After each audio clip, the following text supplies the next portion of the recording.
عید میلاد النبی منانا، اس میں جشن کرنا، نبی صلی اللہ علیہ وسلم کی آمد پہ خوشی منانا، یہ اسلام میں کیسا ہے؟ تو ہمیں رسول اللہ صلی اللہ علیہ وسلم کی سیرت میں یوم ولادت پہ کیا کرنا ملتا ہے؟ احادیث صحیحہ سے صحیح حدیث ہے کہ نبی صلی اللہ علیہ وسلم پیر کے دن کا روزہ رکھتے تھے. صحابہ نے پوچھا کیوں؟ آپ نے فرمایا یہ میرا یوم ولادت، پیر کو آپ پیدا ہوئے. اب دیکھو، پیر کو نبی نے روزہ رکھ کے یہ بتا دیا کہ اس میں عید کا تصور نہیں ہے، کیونکہ عید اور روزہ جمع بولنا پڑے گا آپ لوگوں کو، جمع نہیں ہو سکتے. اب اس کو سیلیبریٹ نہیں کیا جا سکتا. جہاں تک کہ ہمیں حدیث کی روشنی میں ہمیں یہ ثابت نہیں ہوتا ہے کہ محمد صلی اللہ علیہ وسلم نے کبھی اپنا سالگرہ بنائے، یا صحابہ نے یا تائین یا تبع تائین نے کبھی ان کا سالگرہ بنائے. تو جب محمد صلی اللہ علیہ وسلم نے کبھی کہا نہیں کہ میرا سالگرہ بناؤ، یا کبھی صحابہ نے نہیں بنائے، اور اگر آج ہم ان کا سالگرہ بناتے تو یہ بدعت ہو جاتا ہے. تو سالگرہ بنانے کی کوئی ضرورت نہیں ہے، ایسا کوئی اسلام ایک مذہب کے اندر نہیں ہے، قرآن میں بھی نہیں، شریعہ میں نہیں. یہ ایک ویسٹرن کلچر ہے. یفعلون یقولون ما لا یفعلون ویفعلون ما لا یؤمرون، کہ وہ کہتے وہ تھے جو کرتے نہیں تھے، اور کرتے وہ تھے جس کا حکم ہی نہیں ہوا. عرس منائے جا رہے ہیں، یہ کوئی اللہ کے رسول کا حکم ہے؟ کیا رسول کے صحابہ کا عمل ہے؟ کیا حضور کا عرس منایا گیا؟ عید میلاد النبی ایک نئی عید ہو گئی ہے، کیا اس کا حکم دیا محمد رسول اللہ نے؟ یفعلون ما لا یؤمرون، وہ اپنی ہی ایجاد کردہ روایات ہیں، اپنی ہی ایجاد کردہ بدعات ہیں، اپنی ہی ایجاد کردہ رسومات ہیں، ان پر لگے ہوئے ہیں، اور دعوے کرتے ہیں اللہ سے محبت، رسول کے عشق کے، جبکہ ان کے عمل میں نہ اللہ کی اطاعت ہے نہ رسول کا اتباع ہے. اب جب ایسی صورت پیدا ہو جائے تو کیا کریں؟ فمن جاہدہم بیدہ فہو مومن، تو جو مسلمان بھی ان کے خلاف جہاد کرے گا اپنے ہاتھ سے، اپنی طاقت سے، وہ مومن ہوگا. صرف اتنا بتا دیں، ان سے پوچھ لیں بھئی عید میلاد النبی یہ نیکی ہے کہ برائی؟ آپ ان سے پوچھیں، وہ کہیں گے نیکی ہے. ٹھیک ہے نیکی ہے. اچھا اس نیکی کا اللہ کے رسول کو پتا تھا کہ نہیں پتا تھا؟ سادہ سا سوال ہے. اگر وہ کہتا کہ پتا نہیں تھا، نعوذ باللہ، تو اس کا مطلب ہے کہ اگر اللہ کے رسول کو پتا نہیں تھا تو آپ کو کیسے پتا چل گیا؟ وہی تو ختم ہوگی، وہی تو ختم ہو گئی ہے. آپ کو کیسے پتا چلا؟ اور اگر پتا تھا، یہ بتائیں پھر اس نیکی کو اللہ کے رسول نے اپنی امت کو بتایا کہ نہیں بتایا؟ اگر وہ کہا ہے گا بتایا ہے تو کوئی حدیث دکھا دو. دیکھیں، اللہ تبارک و تعالیٰ نے قرآن عظیم میں ارشاد فرمایا کہ هو الذی خلق لکم ما فی الارض جمیعا، اللہ تعالیٰ وہ ذات ہے جس نے زمین پر جو کچھ ہے سب کا سب تمہارے نفع کے لیے پیدا کیا ہے.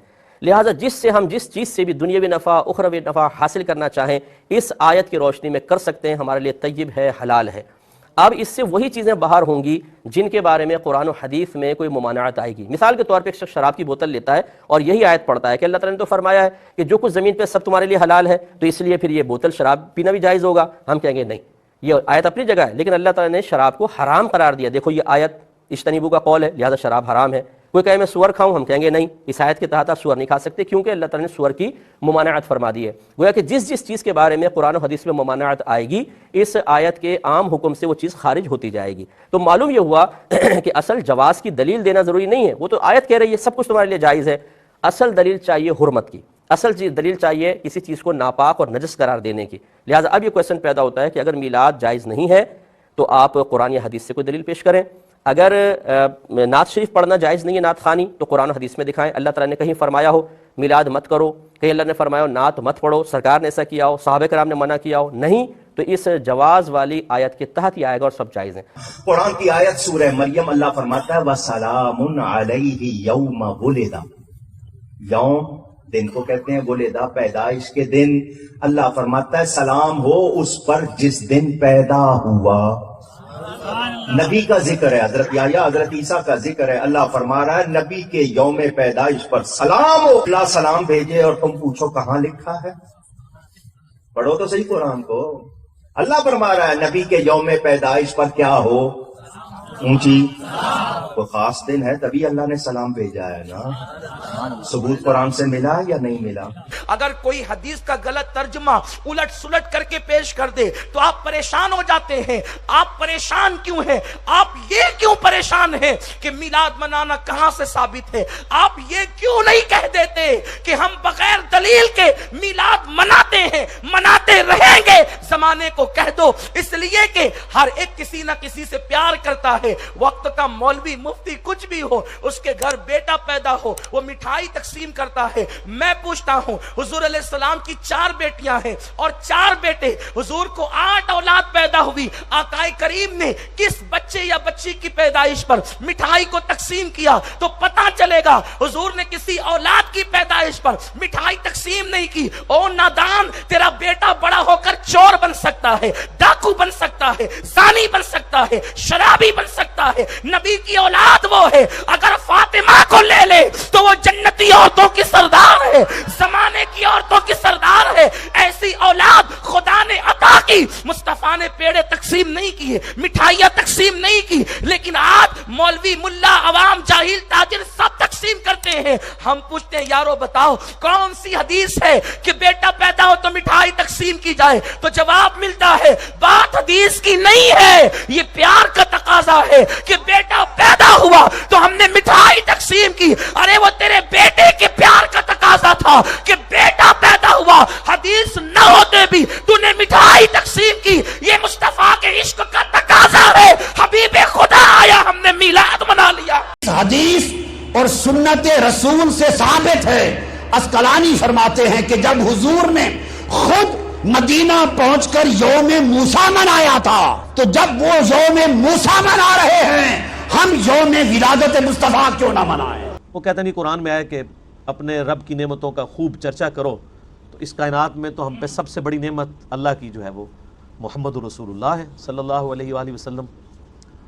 لقد من اللہ علی المؤمنین اذ بعث فیہم رسولا. بے شک اللہ کا احسان ہے کہ انہی میں سے ایک رسول ان میں مبعوث کیا گیا. تو اللہ کا یہ اتنی بڑی نعمت ہے، اس میں کوئی شک نہیں ہے.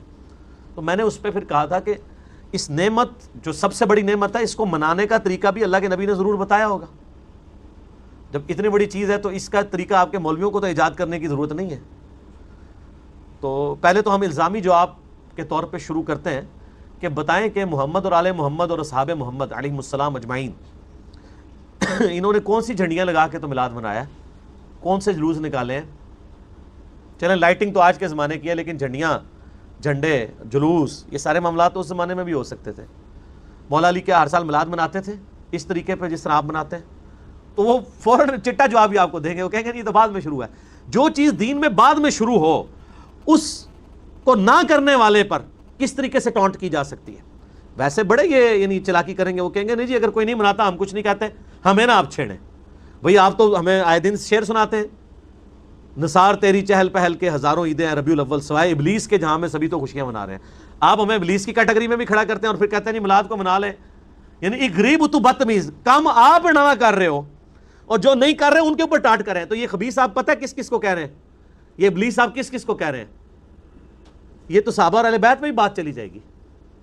یہ خود مانتے ہیں کہ 8ویں صدی ہجری میں حضور علیہ السلام کی وفات کے 800 سال کے بعد یہ مروجہ جو یہ سلسلہ میلاد منانے کا شروع ہے. پہلے 800 سالوں میں تو یہ نہیں ہوتا تھا. تو اس طرح کی آپ ایکٹیویٹیز، میں ایکٹیویٹیز کے خلاف نہیں ہوں. میں کہتا ہوں کہ میلاد میں، محرم میں پروگرام کریں. ہم خود بھی یہاں پہ مجالس بھی کرتے ہیں، محفل میلاد بھی کرتے ہیں. لیکن جو نہیں کر رہا، جلسے جلوسوں میں، میں جلوسوں میں شامل نہیں ہوتا ہوں. جو نہیں شامل ہو رہا اس کے اوپر تو آپ گستاخ رسول کا فتویٰ نہ لگائیں. یہ جب آپ کام کرتے ہیں نا، جب آپ دوسروں کو ان کے ایمان کا فیصلہ کرنا شروع کرتے ہیں، ان کی محبت اہل بیت کا فیصلہ شروع کرتے ہیں، ان کی محبت رسول کے آپ سرٹیفکیٹ جب فتوے جاری کرنا شروع کرتے ہیں، تو سر پھر جب آپ یہ کریں گے تو پھر آپ بھی تیار رہیں گے، ہم بھی پھر آپ سے اسی طرح کے سوال کریں گے. کیا آپ کہیں گے ہے کہ پوچھ لیا ہے؟ وَأَمَّا بِنِعْمَةِ رَبِّكَ فَحَدِّثْ. اے نبی آپ اپنے رب کی نعمتوں کا خوب چرچا کریں. اس کا ایک طریقہ صحیح مسلم میں ہے. آپ علیہ السلام سوموار کا روزہ رکھتے تھے. پوچھا گیا آپ پیر کا روزہ کیوں رکھتے ہیں؟ فرمایا فیہ ولدت وفیہ انزل علیہ. اس دن میری پیدائش ہوئی اور اس دن مجھ پہ قرآن کی وحی پہلی دفعہ نازل ہوئی، تو میں اس کے خوشی کے اظہار کے لیے، یعنی جشن قرآن اور جشن مصطفیٰ صلی اللہ علیہ وآلہ وسلم آپ علیہ السلام سال بعد نہیں مناتے تھے، ہر ہفتے مناتے تھے. اور پیر کا روزہ رکھ کے. اب رہا یہ جو امت نے جو چیز ایکسیپٹ کی ہے اجماع کے طور پہ، وہ بھی بالکل ٹھیک ہے. مستدرک الحاکم میں حدیث ہے میری امت کبھی بھی گمراہی پہ جمع نہیں ہوگی. یعنی پوری امت اگر کوئی کام کر رہی ہو، امت کا ایک گروہ نہیں، پوری امت کم از کم اتنی بات پہ متفق ہے کہ میلاد کے مہینے میں نبی صلی اللہ علیہ وآلہ وسلم کا ذکر خیر ہونا چاہیے. بریلوی میلاد مصطفیٰ کانفرنس کر رہے ہیں، دیوبندی سیرت مصطفیٰ کانفرنس کر رہے ہیں، اہل حدیث محمد رسول اللہ کانفرنس کر رہے ہیں. نام مختلف رکھے ہوئے ہیں. شیعہ بھی میلاد مصطفیٰ کانفرنسز کر رہے ہیں، کوئی 17 ربیع الاول کو کر رہا ہے، کوئی 12 کو کر رہا ہے، کوئی 9 کو کر رہا ہے، کوئی پورا مہینہ کر رہا ہے. لیکن امت نے اس پہ اتفاق کر لیا ہے کہ میلاد کے مہینے میں میلاد ڈسکس ہونا چاہیے، نبی علیہ السلام کی مبارک زندگی. تو یہ اجماع امت ہے. سنن طبرانی میں صحیح سند سے عبداللہ ابن مسعود کا قول ہے کہ جس کو امت اچھا سمجھنا شروع کر دے، امت کا ایک گروہ نہیں، پوری امت، وہ اللہ کے نزدیک بھی اچھا ہے. اب پوری امت اس پہ قائل نہیں ہے کہ آپ میلاد کے موقع پہ ڈھول ڈمکے کریں اور مکے مدینے کے ماڈل بنا کے ان کے سامنے دعائیں کریں، عورتوں مردوں کا اختلاط ہو. یہ ایک فرقہ ہی اس کو لے کے چل رہا ہے، پوری امت نہیں اس کو مانتی. اور میلاد کے نام سے کسی خرافات سے اپنے آپ کو محفوظ رکھیے گا. یہ دھوم دھڑکے، یہ ڈھول باجے اور یہ رسے باندھ کر کے راستوں کو بلاک کر کے لوگوں کو اذیت پہنچانا، یہ میرے نبی کا طریقہ نہیں ہے. خوبصورت انداز سے گھروں میں درودوں کی محافل سجائیے گا، اپنے بچوں کو بٹھا کے سونے محمد پہ درود پڑھیے گا. مساجد میں حضور کے ذکر کی محافل کیجیے گا، صدقہ و خیرات کیجیے گا، اپنی ہمسائیگی پر، اپنی رشتہ داری پر غور کیجیے گا، اور جہاں ضرورت ہو وہاں آپ ان کی مدد کے لیے پہنچے. یہ میرے حضور کا طریقہ اور یہ حضور کا انداز ہے. پیر کے دن کا ان ایام کے اندر آپ سے ممکن ہو تو روزہ رکھیے گا.